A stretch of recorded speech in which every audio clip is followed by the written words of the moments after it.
Lunes de Punto Medio, le agradezco a Marta Romo, diputada federal por el PAN, Marcela Mora, senadora federal por Morena, y Braulio López, coordinador de los diputados de Movimiento Ciudadano, que estén con nosotros esta noche. Bienvenidas, bienvenidos. Muchas gracias. Muchas gracias por la invitación. A ver, antes de ir de lleno con el tema del famoso Plan C y todas estas 20 reformas, y lo que dijo incluso Claudia Sheinbaum, la gente escucha mucho el término durante estos días sobre representación, que en la Ciudad de México, que en Yucatán, que en otros estados, pero se queda como, pues, ¿qué es esto? Incluso, a ver si nos dimos, pues, ¿qué está pasando? A ver, Marcela, cuéntanos qué está pasando con el tema de la sobrerepresentación, ayúdanos a entender. Bueno, qué buenísima pregunta, porque, como dices, está en el aire. La sobrerepresentación básicamente es que hay más de un partido. O sea, en términos llanos, pues, hay demasiados legisladores de un partido a decir de otra fuerza política.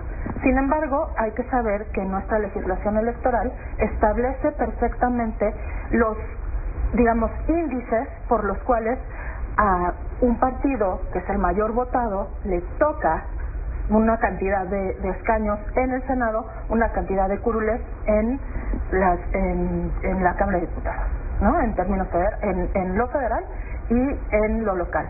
Y para acabar pronto, lo que hay que saber es que la representación la representación o representación está en la ley. Es un asunto de ley que se puede checar y no tiene nada que ver ni al Ejecutivo, sino es por votos. Marta. Bueno, como sabes, justamente los plurinominales en su momento fueron creados, o esa figura de plurinominales fue para que justamente las minorías tuvieran la oportunidad de poder tener representación en las diferentes cámaras. Es el caso también del Congreso de la Unión con los mapas que estamos viendo el día de hoy, en donde con la representación que están interpretando Morena y sus aliados, dan por hecho que van a tener la mayoría calificada. Más esto es un poco imperfecto, quiero platicarte, porque como bien lo hemos visto, la elección y el conteo de votos todavía no termina, entonces el proceso electoral todavía no está concluido y eso no nos da un mapa todavía final. Y por otro lado también las diferentes impugnaciones en donde el propio INE reconoce que más del 65% de las urnas tuvieron irregularidades, dará también un equilibrio diferente, pero la sobrerepresentación implica, para hablar en palabras simples y muy prácticas para quien nos está escuchando en sus casas, es, como saben, de los 500 diputados, 300 son elegidos por la gente, o sea, por tu voto, y otros 200 son plurinominales. La ley, la Constitución y las diferentes leyes dicen que ningún partido debe tener más del 8% de representación. En este caso, Morena y sus aliados, con el mapa que están poniendo sobre la mesa, tienen entre 18 y 20% como coalición. Es el mismo caso que pasó en Ciudad de México y es el mismo caso que pasó en el Congreso de Yucatán. Entonces es por eso que tanto el Partido Acción Nacional y como diferentes organismos estamos haciendo las impugnaciones correspondientes, y si la ley es interpretada como realmente es, incluso hay precedentes jurídicos en donde ya lo vimos, en donde la ley interpreta en que una coalición debidamente registrada ante el INE, como fue la coalición de Morena y sus aliados, no puede tener más del 8%, así que esto haría una composición totalmente diferente y implicaría que no tuvieran mayoría calificada. Braulio. Pero pues mira, la sobrerepresentación es un esquema que permite justo la construcción de mayorías artificiales, y eso es dañino, porque lo que hacen es, por ejemplo, si un partido político saca el 10% de la votación, lo que hace, se permite, digamos, constitucionalmente que tenga hasta un 18% de representación dentro de las cámaras, ¿no? Entonces, si sacaste 10, te permite el 18. Eso es muy cuestionable, porque lo que tratamos de buscar justo con cualquier sistema democrático es que se refleje de la mejor manera lo que vota la gente a cómo se componen las cámaras. ¿Por qué si alguien sacó 10 tiene que tener 18? Y este es el caso. Se habla tanto de la mayoría calificada, que son 2/3 partes, es decir, el 66.6%, y en este caso Morena y aliados sacan el 54%, ¿no? Entonces, ¿por qué el 54% saltas a más del 66%? Porque está el diseño institucional así. Es un diseño institucional que lo hizo el PRI, que funcionó con el PRI, que el PAN tampoco movió cuando llegó al poder, y ahora Morena también les resulta cómodo, simplemente si es poco democrático en el sentido de lo que tratamos de reflejar más es lo que la gente votó, y la gente votó por 54% de Morena y aliados en la Cámara y por el 46% de fuerzas políticas de oposición. Marcela te vi haciendo gestos, ¿quieres responder algo? Sabes, es muy interesante lo que nos comparte Braulio, el diputado Braulio, porque en su momento nosotros buscamos con el plan B quitar a los plurinominales, ¿no?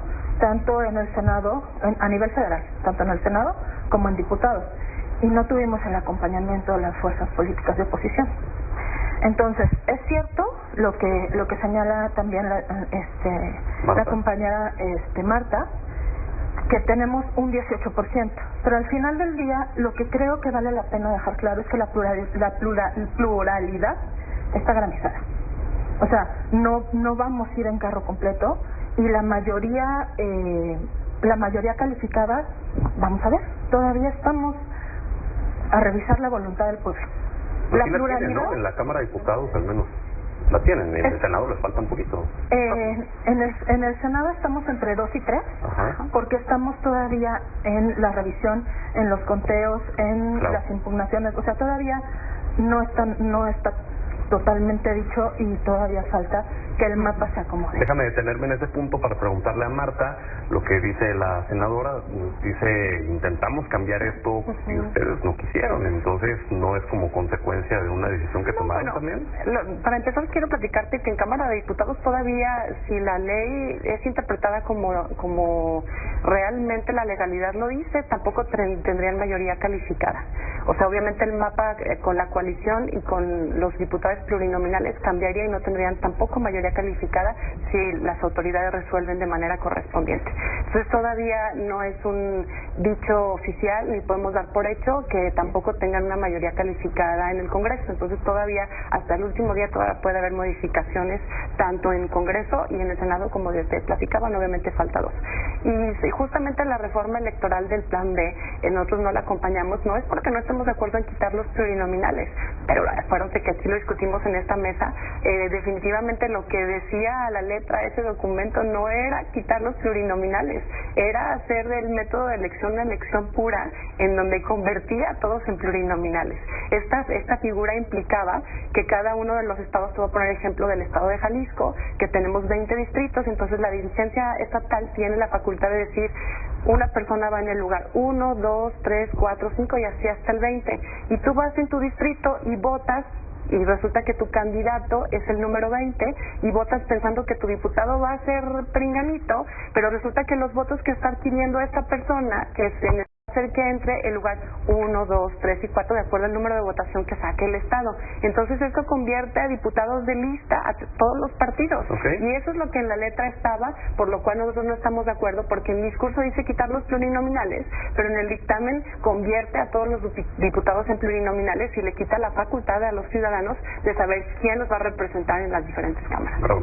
De hecho, aquí hay que aclarar unas cosas, Pedro, porque realmente el sistema de plurinominales, como se le llama, es de representación proporcional. De hecho, si tuviéramos un sistema de representación pura, de representación proporcional, sería totalmente representativo. Es decir, si sacaras el 3%, pues tendrías 3% de plurinominales, 5%, 27%. En cambio, lo que quieren es, quitando los plurinominales, hacer puro mayoría relativa. Y eso sí cambia las proporciones. Recordemos que antes, justo así el sistema con el PRI, la lucha de los plurinominales fue una lucha justo de las fuerzas de oposición para tener representatividad, porque si no, por ejemplo, Morena ahorita, de acuerdo con los cómputos distritales, tiene más de 250 distritos, sacando 54% de los votos, es decir, de 300 distritos tendrían 250. Esto quiere decir que es mucho más del 54%. Eso aseguraría un sistema que no sería representativo en el sentido que buscamos, que es decir, que lo que vote la gente se refleje de mejor manera en la Cámara de Diputados y en el Senado de la República, y eso es lo que tenemos que atender. De hecho, el Plan B iba de las cosas que yo veía más positivas, había otras negativas, y yo creo que, Movimiento Ciudadano se presentó en contra fue por lo que proponían de reforma institucional constitucional al Instituto Nacional Electoral, pero el pasar un sistema puro de representación proporcional sería mucho más equitativo, mucho más plural y mucho más representativo de lo que la gente decide en las urnas. Era de las cosas positivas de ese plan B que después en el plan C se les olvidó y pasaron y los quitaron a los plurinominales, ¿no? Que es una discusión ya posterior. Claro, Marcela, ahora desde la semana pasada salió Ignacio Mier, acompañado de Ricardo Monreal, de diversos legisladores de Morena y aliados, que en septiembre van por el paquete de reformas que se presentó el día de la Constitución por parte del presidente. Luego vimos al presidente López Obrador también pronunciarse al respecto. Hoy escuchamos también a Claudia Sheinbaum y esto ha repercutido en una volatilidad en el tipo de cambio. ¿Cómo ven ustedes esto que está pasando? Mira, yo creo que lo importante es remitirnos a la conferencia que dio hoy la virtual presidenta, porque efectivamente ha habido voces que señalan que el plan C va con contundencia, y hoy la presidenta electa, la doctora Sheinbaum, salió a decir: vamos con esta primera parte del plan C. Hay que recordar que en el 5 de febrero de este año, el presidente Andrés Manuel López Obrador salió con un paquete de iniciativas, 20 iniciativas, 18 de ellas constitucionales, que buscan mayor justicia social y básicamente tienen un cariz muy importante que tiene que ver con todo con el pueblo, nada sin el pueblo. Ahora, hoy salió nuestra presidenta electa a decir: vamos con 5 temas prioritarios del plan C, vamos a ponerlos a la mayor discusión. 2 que tienen que ver con algo que ella señaló durante toda la campaña, que tiene que ver con dotar de una pensión a mujeres de 60 y 64 años, que lo dijo durante toda la campaña, donde hizo consulta. Por cierto, fue una iniciativa mía que ustedes no aprobaron. Bueno, está sobre la mesa, no necesitan reformar la Constitución, es una iniciativa propia que está sobre la Cámara y está lista para que la dictaminen, y está lista, es propia. Yo misma la presenté y está ahí, igual que las personas con discapacidad para discapacidad adquirida. Ahí está la de salario mínimo, ahí están las iniciativas. No necesita reformar la Constitución para hacer las cosas, y quien no quiso hacerlo verdaderamente fueron ustedes.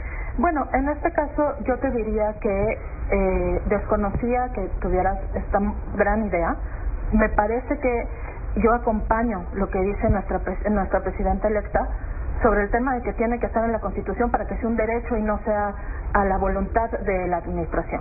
Eso por un lado. 60 y 64 las mujeres cuidadoras, ¿no? Las jefas de familia y del hogar. Claro. Lo que se llamó en Ciudad de México la escuela es nuestra, ¿sí? ¿No? Para educación básica. El tema de la reforma a la ley del ISSSTE, sobre todo para aumentar el pago en las pensiones de maestras y maestros, que eso ha sido una petición que también es una iniciativa que yo presenté, que en vez de ser cotizada, en vez de su jubilación, en vez de UMAS, que cambiara salarios mínimos, y ahí está atorada en comisiones otra vez por ustedes. Y ahí está sobre la mesa. A ir avanzando porque nos quedan 3 minutos. Bueno, básicamente hay lo que nos pidió a todos, y es una invitación abierta para todos, no solamente para las y los legisladores actuales o los que están por llegar en septiembre, es que hagamos foros, que las universidades y todas las personas que estén interesadas en el tema se discutan, básicamente con el tema del Poder Judicial. Y entonces demás, ¿no? Ya tenemos tarea. Claro, y estos parlamentos abiertos, estos foros, ya se han hecho anteriormente con otras reformas importantes. ¿Realmente sirven de algo? Pues en esta legislatura, y Pablo no me dejará mentir, no le han cambiado ni una coma de todo lo que escuchan en los diferentes parlamentos abiertos. Yo me encantaría que ojalá esta vez sí lo escuchan, pero también quiero decirte, y me lo escucho con bastante preocupación, es que legalmente no les dan los tiempos para poder hacer este tipo de modificaciones, y es la primera vez en donde ya podemos ver una diferencia entre Claudia Sheinbaum y el presidente de la República, en donde piensan diferente. Una de las cosas por las cuales cuales estas 20 iniciativas no avanzaron fue porque nosotros solicitábamos como oposición que se dividieran y se discutieran de una a la vez, porque combinaban muchísimos temas que no tenían que ver una a la otra. Entonces, pues celebro que hoy ya los estén dividiendo y que podamos discutir una cosa a la vez. Claro. Y también que el acuerdo global, que incluye también materia eléctrica o energética, obviamente que ha generado esta incertidumbre en materia monetaria y en los últimos días, y este cambio en la bolsa tan importante, pues obviamente es porque dentro de estas 20 iniciativas viene una iniciativa en materia energética que obviamente no gusta. El acuerdo global, que es el segundo más importante que tiene México con el mundo, está atorado porque este tipo de políticas energéticas no salen. De hecho, Claudia Sheinbaum hoy salió diciendo el proyecto Sonora, justamente porque manda un mensaje al resto del mundo en donde decir, voy a cambiar la política energética, y entre ellos no va a pasar esa iniciativa. Braulio. Pues decir que los parlamentos abiertos, de hecho las de reformas constitucionales que hubo en la Cámara de Diputados, nosotros les llamamos los diálogos de la simulación. En efecto, gastaron recurso público por todo el país para no hacer ningún dictamen, no se dictaminó ninguna de ellas. Es un trabajo realmente lamentable. Ahora, lo que sí, esta apertura al diálogo creo que es importante, pero no descuidar una cosa que es relevantísima. Ojalá de verdad se logre ya solucionar el tema de la sobrerepresentación, porque sí tenemos que buscar que los parlamentos sean los más plurales posibles. Siempre el debate de ideas, el contraste, ayuda a una construcción mucho mejor de productos legislativos o de cualquier tipo, y eso no podemos hacerlo con el diseño institucional en el que está hoy. Nada más decirlo con mucha claridad, y en el 2018 Morena y aliados tuvieron el 43%, y solo por las reglas electorales, por el diseño institucional, no por la votación de la gente, se les adjudicó 56% en una cámara y 61% en otra de legisladores. Y eso creo que ya no debe pasar. Así pasó con el PRI, así pasó con el PAN,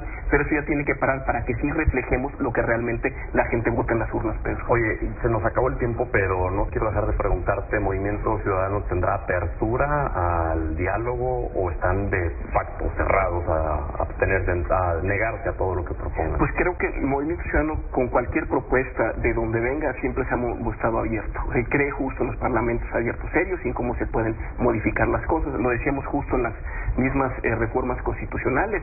Hay temas que nos parecen relevantes, simplemente hay que discutirlos con seriedad, ¿no? Pues muy bien, les agradezco y seguiremos platicando de estos más temas, si nos lo permiten. Muchísimas gracias. Gracias. Vamos a la pausa, volver.